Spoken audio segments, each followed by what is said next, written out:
हरि ओम्। सदाशिवसमारम्भाम् शङ्कराचार्यमध्यमाम् अस्मदाचार्यपर्यन्ताम् वन्दे ഗുരുപരമ്പരാം. ഓം. ഇന്ന് നമ്മൾ കാണാൻ പോകുന്നത് 17ാമത്തെ ശ്ലോകത്തിലെ ഉപേന്ദ്ര, വാമന, പ്രാംശു, അമോഹ ഇങ്ങനെ 4 നാമങ്ങളാണ്.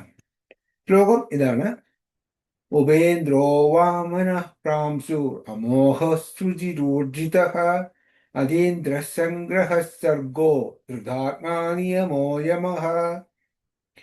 ഇതിലെ ആദ്യത്തെ നാമം ഉപേന്ദ്ര എന്നതാണ്. ഉപേന്ദ്ര എന്നാൽ ദേവേന്ദ്രന്റെ അനുജൻ, ഉപ ഇന്ദ്രൻ എന്നാണ്. ശങ്കരാചാര്യർ പറയുന്നു, ഇന്ദ്രം ഉപഗതോ അനുജത്വേതേതി ഉപേന്ദ്ര യദ്വാ ഉപരി ഇന്ദ്ര, ഇന്ദ്രന്റെ അനുജന്റെ രൂപത്തിൽ അവതരിച്ചതിനാൽ ഉപേന്ദ്രൻ, അഥവാ ഇന്ദ്രനേക്കാൾ ഉപരി, അതായത് ഇന്ദ്രനേക്കാൾ മുകളിൽ വർത്തിക്കുന്നതിനാൽ ഉപേന്ദ്രൻ, ഇന്ദ്രനേക്കാൾ ശ്രേഷ്ഠനായതിനാൽ ഉപേന്ദ്രൻ.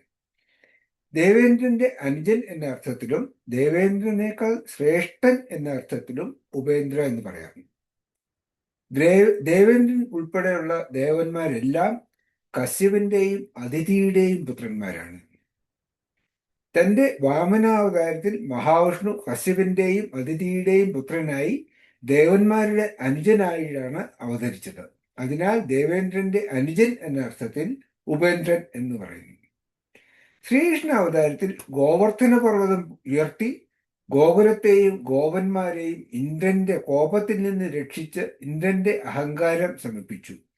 അങ്ങനെ ഇന്ദ്രനേക്കാൾ ശ്രേഷ്ഠനാണ് താൻ എന്നും തെളിയിച്ചു കൊടുത്തു. ഹരിവംശത്തിൽ പറയുന്നത് എങ്ങനെയാണ്? ഹരിവംശം എന്ന് പറയുന്ന മഹാഭാരതത്തിന്റെ ഒരു പാർട്ടാണ്. അതിന്റെ അവസാന ഭാഗത്ത് പറയുന്ന ഉള്ള ഭാഗമാണ് ഹരിവംശം.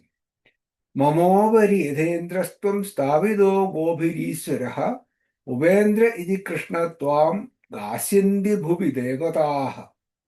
ഗോക്കൾ അങ്ങയെ എന്റെ ഉപരിഭാഗത്ത് എന്റെ ഇന്ദ്രനാക്കി അല്ലെങ്കിൽ സ്വാമിയാക്കി തീർത്തിരിക്കുന്നു. അതിനാൽ അല്ലയോ കൃഷ്ണ, ലോകത്തിൽ ദേവഗണങ്ങൾ ഉപേന്ദ്രൻ എന്ന് പറഞ്ഞ് അങ്ങയെ വാഴ്ത്തും. ഉപ എന്ന വാക്കിന് കരുണ എന്നും അർത്ഥം പറയാം.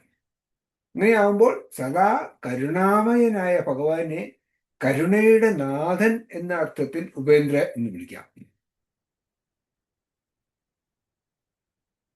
ഇനി താത്വികമായി നോക്കുകയാണെങ്കിൽ നാം പ്രപഞ്ചവുമായ സകല വ്യവഹാരങ്ങളും നടത്തുന്നത് നമ്മുടെ ഇന്ദ്രിയങ്ങൾ വഴിയാണല്ലോ. ഓരോ ദേവന്മാരും ഇന്ദ്രിയങ്ങളുടെ അധിഷ്ഠാന ദേവതകളാണ്.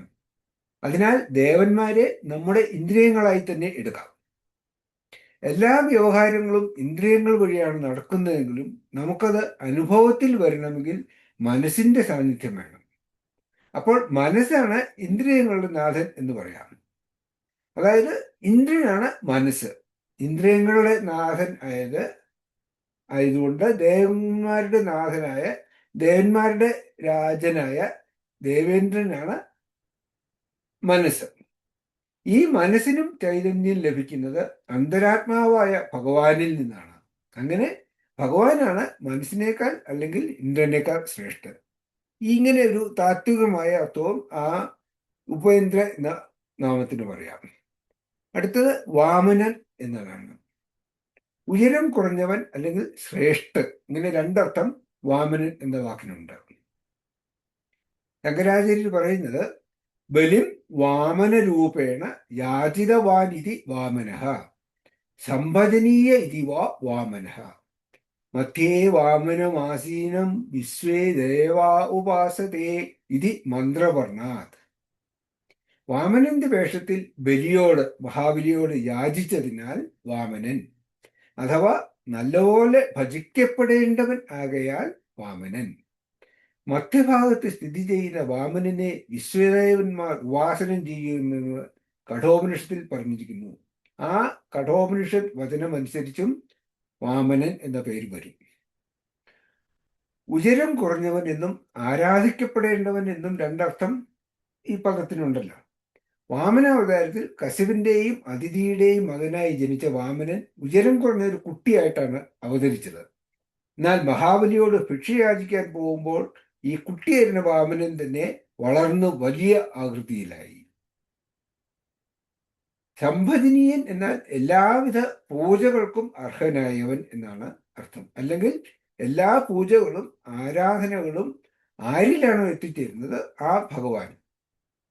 വാമനൻ അല്ലെങ്കിൽ പൂജ്യൻ എന്ന അർത്ഥത്തിൽ ഭഗവാൻ തന്നെയാണ് എല്ലാ പൂജകൾക്കും ആരാധനകൾക്കും അർഹനായിരിക്കുന്നത്. ഈ ഭഗവാനെ അറിഞ്ഞു കഴിഞ്ഞാൽ മറ്റെല്ലാം അറിഞ്ഞവനായി തീരുന്നു.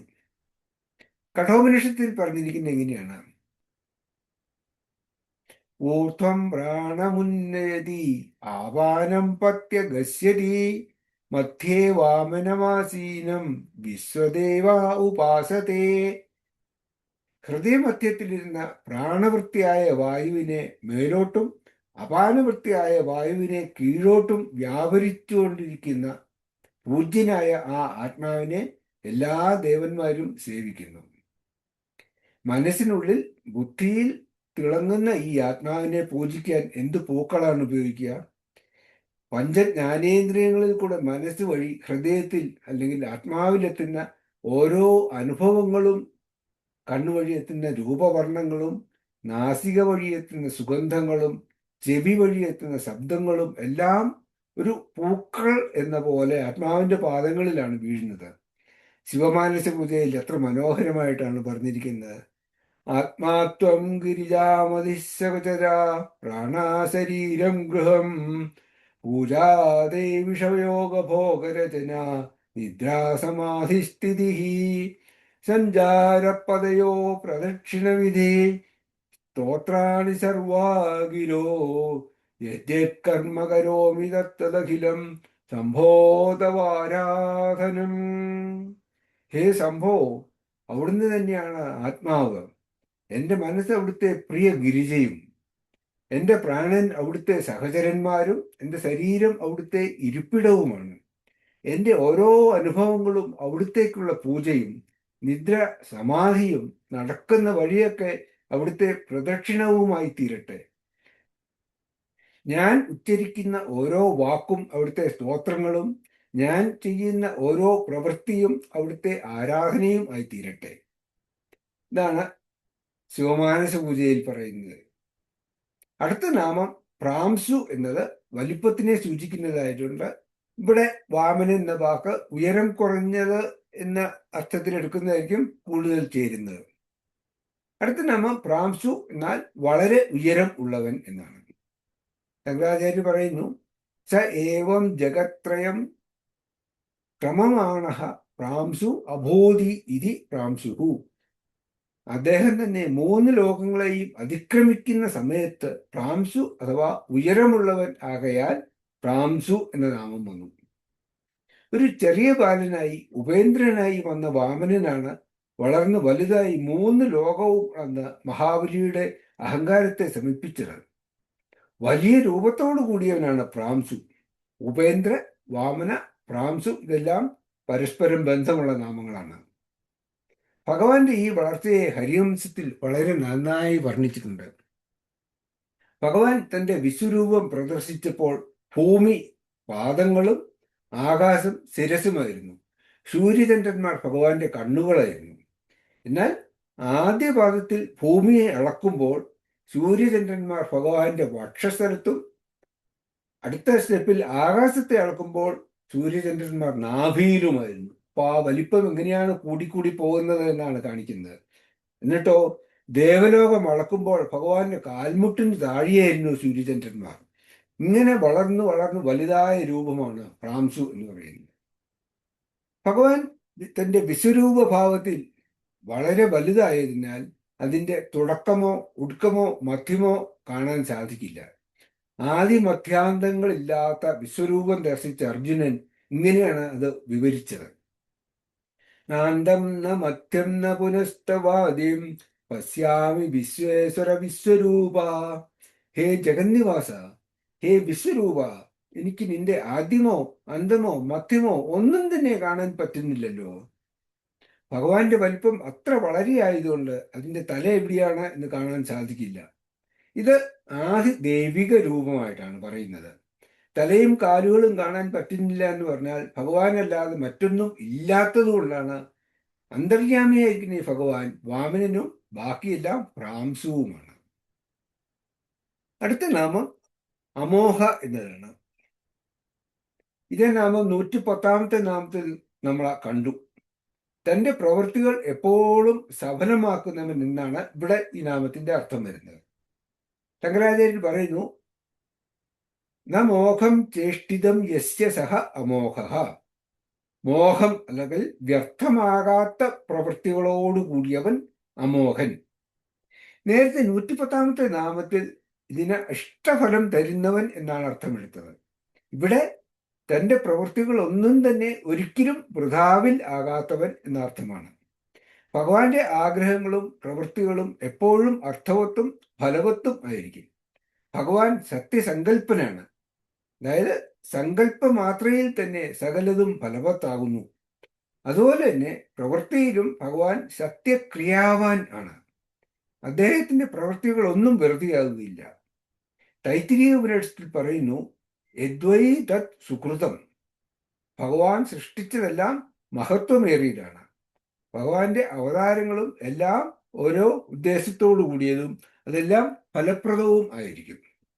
അങ്ങനെ ഈ ശ്ലോകത്തിലെ 4 നാമങ്ങൾ നമ്മൾ കണ്ടു കഴിഞ്ഞു. ബാക്കി ഭാഗങ്ങൾ അടുത്ത സെക്ഷനിൽ കാണാം. ഓം പൂർണ്ണമദഃ പൂർണ്ണമിദം പൂർണ്ണാത് പൂർണ്ണമുദച്യതേ പൂർണ്ണസ്യ പൂർണ്ണമാദായ പൂർണ്ണമേവാവശിഷ്യതേ. ഓം ശാന്തി ശാന്തി ശാന്തി. ഹരി ഓം. ശ്രീ ഗുരുഭ്യോ നമഃ. ഹരി ഓം.